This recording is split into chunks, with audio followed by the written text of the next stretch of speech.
We're going to prove now three remaining theorems in this section. And two of them are going to, in fact, one of them, but it's going to have a couple of corollaries, are going to be similar to what we had for continuity. In particular, remember that for continuity we had two definitions, a sequential definition, and there was an equivalent epsilon delta definition. So in this case, exactly the same thing is going to happen for the definition of a limit. We have a sequential version, and we also can prove in the same way as we proved previously for continuity, we can prove that there is also an epsilon delta version. And so that would be our next theorem.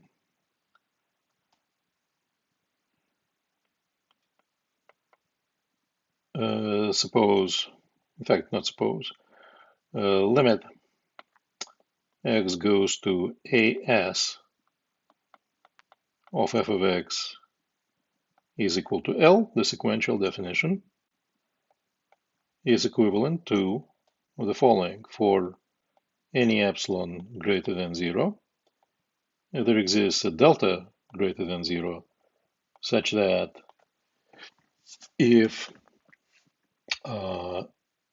x belongs to S and x minus a is less than delta, that this should imply that f of x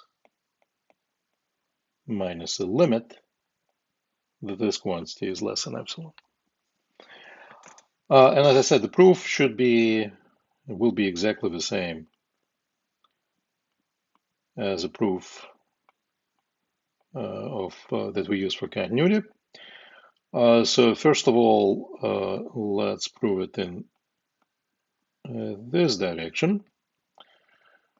So suppose that, in fact, let's write it in a slightly different way. Choose any epsilon greater than 0, then there exists a delta greater than 0 such that x belongs to S, and x minus a is less than delta. That this would imply that f of x minus L is less than epsilon, right? So now I'm going to consider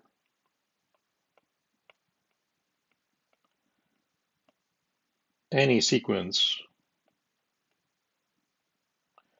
xn such that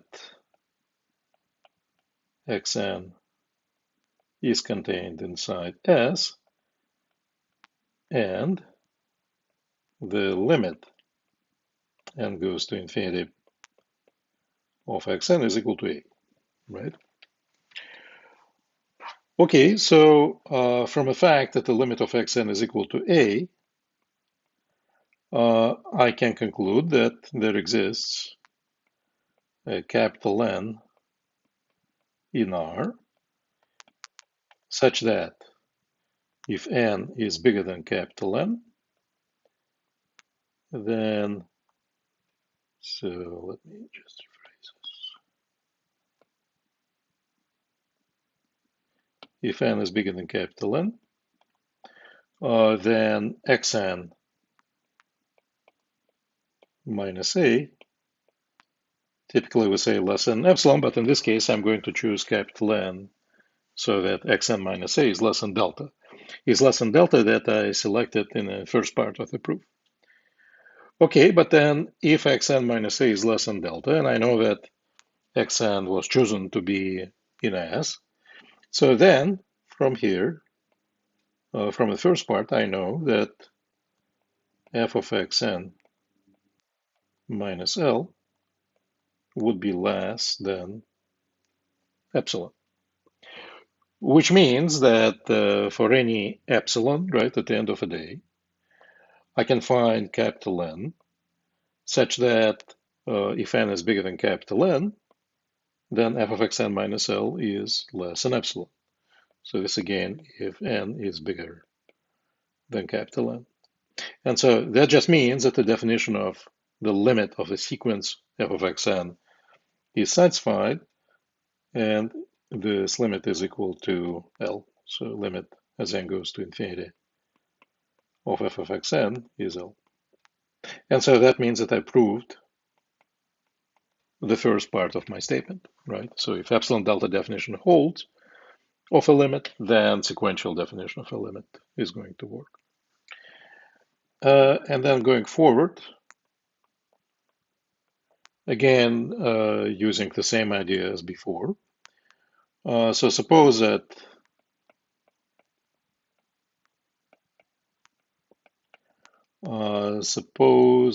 the limit as x goes to as of f of x is equal to L, but the statement of a theorem is not true.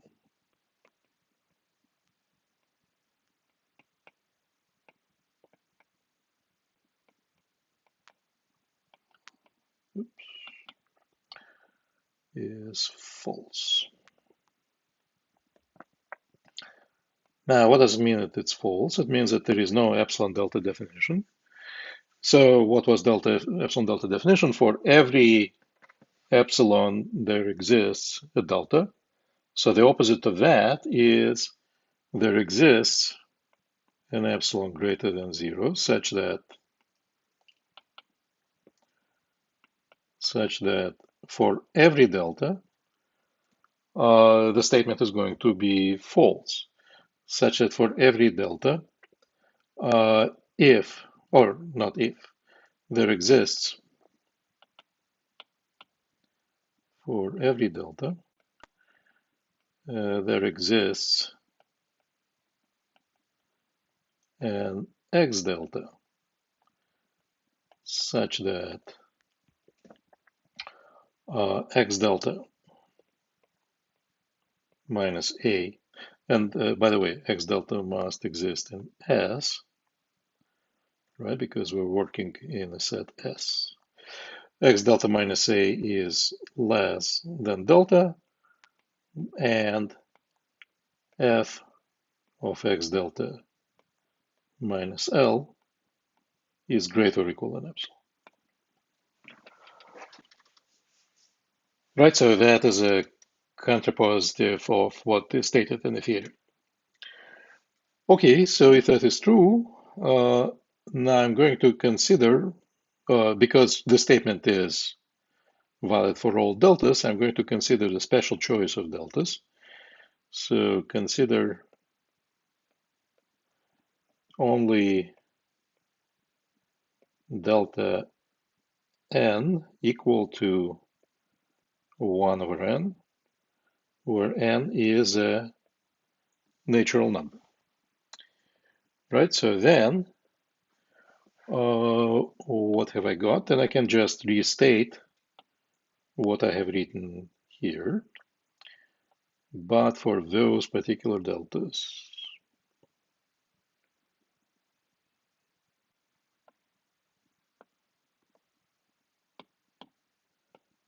Okay, so what have we got? So there exists an epsilon still, such that for any delta, but now I'm not using any delta, I'm just using particular deltas. So such that for every n in n, every natural number, there exists an xn in S, such that xn minus A is less than delta, but delta I chose to be 1 over n. And then instead of labeling x delta, I'm labeling it again as xn. So such that this is true, right? All right, so from this part, I have that the limit as n goes to infinity of xn must be equal to a, right? And I know that all xn's belong to S, right? So,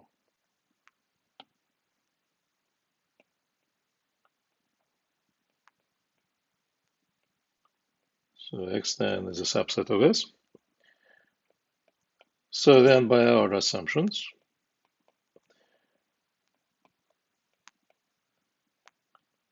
what do we know? If a limit of xn is equal to a, right, we know that the limit exists. So therefore, limit n goes to infinity of f of xn must be equal to L, right? When we talked about continuity, then L would have been replaced by f of a. Okay, and if the limit of f of xn is equal to L, saying that is equivalent to saying that uh, there exists a capital N in R such that N being bigger than capital N, this would imply that f of xn minus L is less than our epsilon that we chose in the beginning. But this is a contradiction, right? Because I have that f of xn minus L should be greater or equal than epsilon, but for n sufficiently large, the same quantity is less than epsilon, which is impossible. So this is a contradiction.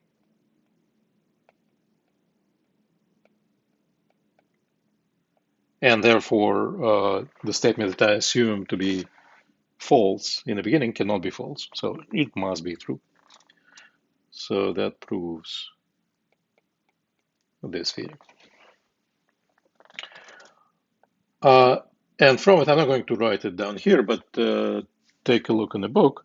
From here, I can, as corollaries, I can formulate epsilon delta definition of the limit, just standard limit, or epsilon delta definition of the limit from the right, an epsilon delta definition of the limit from the left, and so on. Okay, so then the last theorem that I want to prove, that I want to prove here, is going to be the statement about equivalence between limits, existence of a limit from the right and the left, and just existence of a limit. So the last theorem in this section is going to be saying that the limit x goes to a, no, notice that it's not as anymore, just limit as x goes to a of f of x equal to L, that this is equivalent to saying, now, implicit in what I'm saying here is, so far, is that L is finite, right? So L is a finite number. Is the fact that, well, actually, in a statement of theorem, let's not assume that. So limit as x, f of x goes to, as x goes to a of f of x is equal to L, a is a finite number.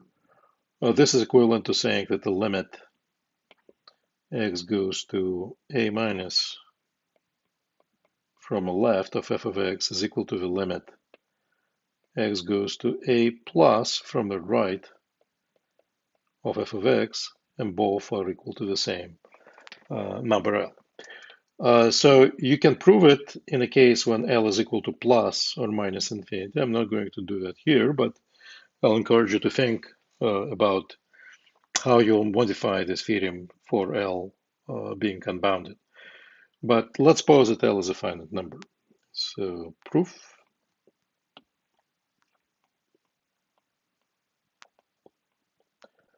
I'm going to consider only the case when L is finite.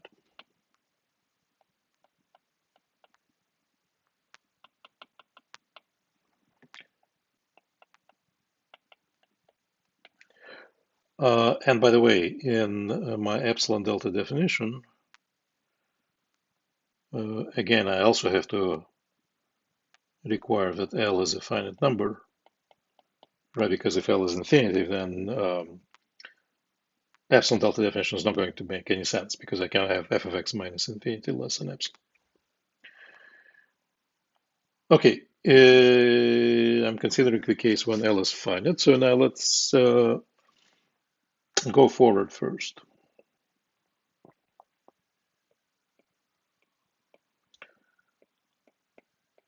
Suppose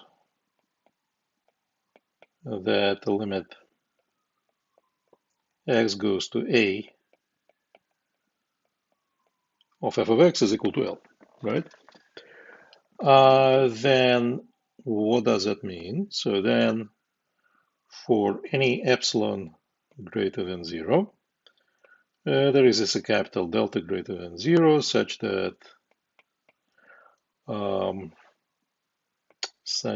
x minus a less than delta, that this will imply that f of x minus L is less than epsilon, right?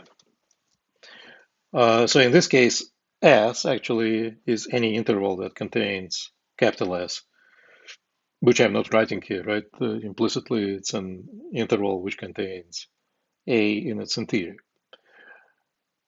Okay, so now, but what does it mean to have a limit from the right?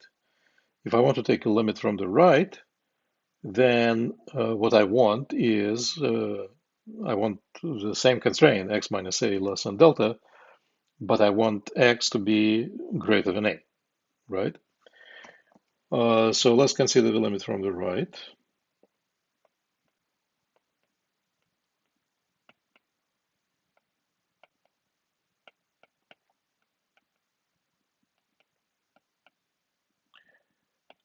So I'm going to suppose that x is greater than a and x minus a is less than delta. Well, do I really care that x is greater than a? No, I already know that whenever x minus a is less than delta, I have it f of x minus f of minus L is less than epsilon, right? So the fact that x is bigger than a really doesn't do anything for me, doesn't affect anything. So it's still true that f of x minus L is less than epsilon, right? So then what have I got? That for any epsilon greater than 0, I can still use delta greater than 0 that comes from this existing limit. And then if I take x in my set capital S, in this case, this is a set x of x greater than a, and I still insist that magnitude of x minus a is less than delta, this would imply that f of x minus L is less than epsilon. Well, but what does it mean? It means that the limit x goes to a from the right of f of x, that this is equal and I can do the same thing for the limit from the left, right? I just need to then choose x to be less than a. So we have a similar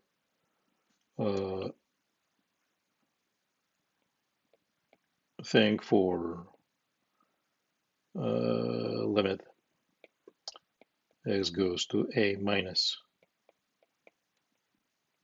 right? So this part then is proved. And can I prove the same thing by using sequential definition? Of course, right? Because if I take a limit when x goes to a of f of x, right, I'm considering, using sequential definition, I would consider all sequences xn that converge to a.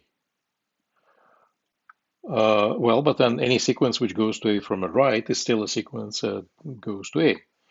So from the fact that I know that f of xn will go to L for all sequences xn that converge to A, the same thing is going to be true from for the sequences that converge from a right, and separately, same thing is true for the sequences that converge from the left, right? Because those are just particular examples of sequences that go to A. Now let's see what we get if we go backwards. So if we go backwards, we know that the limit from the left exists, the limit from the right exists, and they're both the same. So suppose that the limit x goes to a minus f of x is the same thing as the limit x goes to a plus of f of x, and both are equal to f.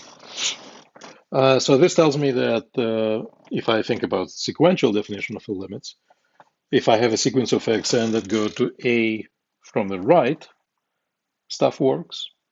If I have sequences that go to a from the left, everything works.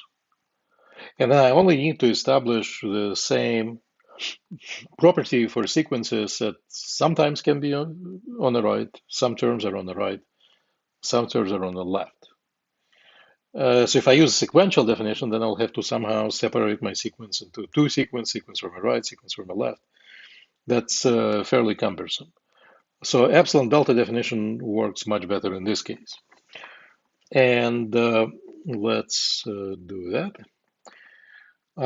From a fact that the limit as x goes to a minus of f of x equal to L, let's do this first. So choose any epsilon greater than 0. From the first limit, from a limit from the right, I know the following. There exists delta right greater than 0, such that if x is less than a and x minus a is less than delta right. Let me compress this a little bit.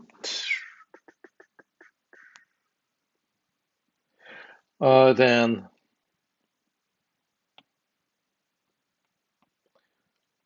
f of x minus L is less than epsilon, right? Now, the fact that I have a limit, so this is a limit from the left, sorry. And if I do the same thing from the right, exactly the same statement is going to be true, except that possibly there will exist a different delta. So let's call it delta left. And so now I take x to the right of a, so x must be greater than a. If this is less than delta left, then still f of x minus L is less than epsilon, right? Okay, so now as a last step here, I'm going to choose, or actually I'm going to set delta to be the minimum of delta right, delta left, right? Okay, so if I do that, then if simply x minus a is less than delta, right? X can be to the right of a, or it can be to the left of a. If x minus a is less than delta, then if x is less than a, then x minus a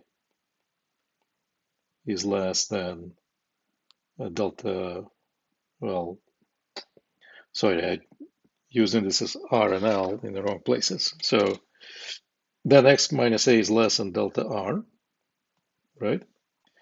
And if x minus a is less than delta R, then f of x minus L is less than epsilon. Right, so again, delta is a minimum of two deltas, delta R and delta L. So if x minus a is less than delta, certainly x minus a is less than delta R, right? So if x is less than a and x minus a is less than delta R, then f of x minus L is less than epsilon, right? That's what we said. If x is bigger than a, then x minus a is less than delta L, right? Because delta x minus a is less than delta, so therefore it's less than delta L. And that guarantees that f of x minus L is still less than epsilon. Well, but then x is either greater than a or less than a. So that means that f of x, we covered all possible cases, f of x minus L is less than epsilon always. Right? So for any epsilon, there exists a delta such that if x minus a is less than delta, then f of x minus L is less than epsilon.